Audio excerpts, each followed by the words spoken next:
semua, kenalin nama aku Komari Trisna dari jurusan Manajemen Administrasi Rumah Sakit di kampus Alfa Prima Singaraja. Nah, pada hari ini saya akan mempresentasikan tentang sosialisasi pencegahan demam berdarah di Desa Pertemuan. DBD disebabkan oleh virus Dengue melalui gigitan nyamuk Aedes aegypti dan dapat menimbulkan gejala berat hingga kematian.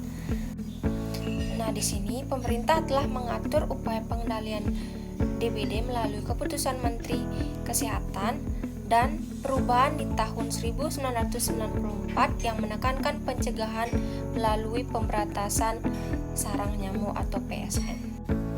Nah, di Kabupaten Buleleng, kasus DBD melonjak pesat bahkan menempati urutan kedua nasional, khususnya di Desa Pertemuan. Banyak kasus muncul akibat rendahnya partisipasi masyarakat dalam menjaga kebersihan lingkungan.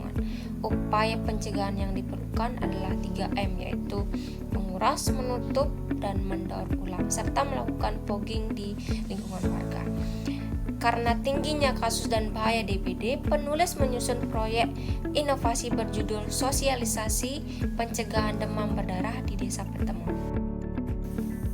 Nah, apa saja sih rumusan masalah yang akan dibahas pada presentasi kali ini? Yang pertama, bagaimana cara mencegah DBD?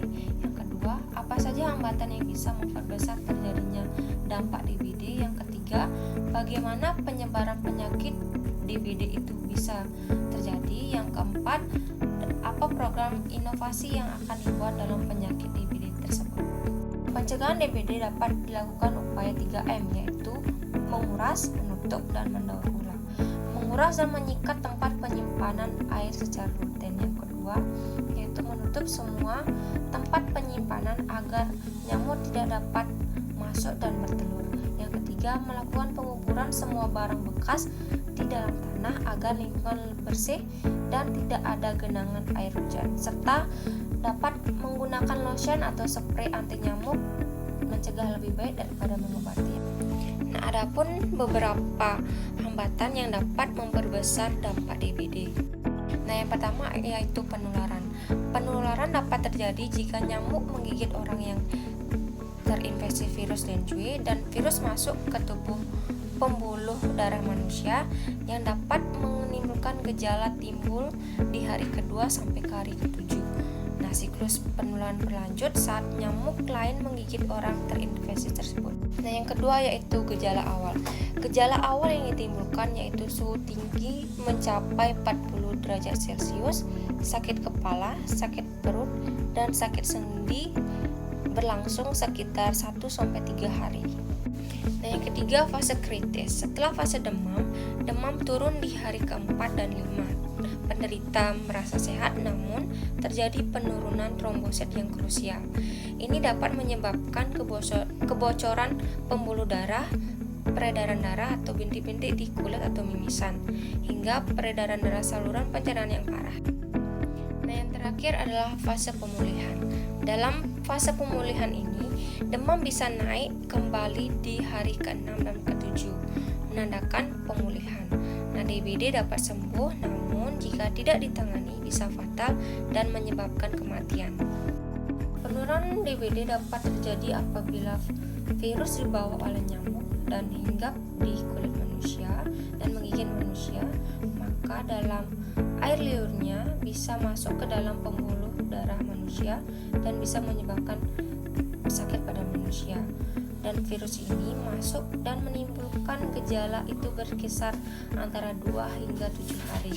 Ketika di dalam tubuh seseorang sudah ada virus Dengue yang dibawa oleh nyamuk, maka penyakit atau virus Dengue ini bisa pindah dari orang ke nyamuk Aedes aegypti lain.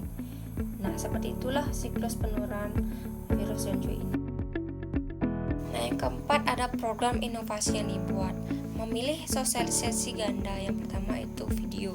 Karena informasi pencegahan belum banyak diketahui oleh masyarakat Desa Pertemuan, maka dibuatkan video beranimasi agar mudah dipahami. Yang kedua, secara langsung. Nah, dilakukan di Banjar Paneraga atau lebih tepatnya di kawasan padat penduduk produk dan sasarannya STT saja untuk mengurangi keramaian akibat pandemi dan menerapkan protokol kesehatan. Informasi diharapkan disebarkan oleh STT ke orang-orang terdekatnya. Pengaruh yang diharapkan yaitu masyarakat dapat berperan penting dan meningkatkan kesadaran pencegahan DBD, berperilaku hidup sehat, dan menciptakan lingkungan yang bersih. Nah, kesimpulannya, penyakit demam berdarah dengue atau DBD masih banyak terjadi, termasuk di Desa Petemon. Karena itu, penyuluhan dilakukan untuk memberi pengetahuan tentang pencegahan DBD melalui pola hidup bersih dengan menerapkan 3M, yaitu menguras, menutup, dan mendaur ulang. Hambatan yang ditemukan adalah masyarakat masih kurang sadar menjaga kebersihan seperti membuang sampah sembarangan, tidak rutin menguras bak, serta membiarkan barang bekas menampung air. Untuk membantu pencegahan, kelompok menggunakan produk sabun sereh yang dapat mengurangi gigitan nyamuk.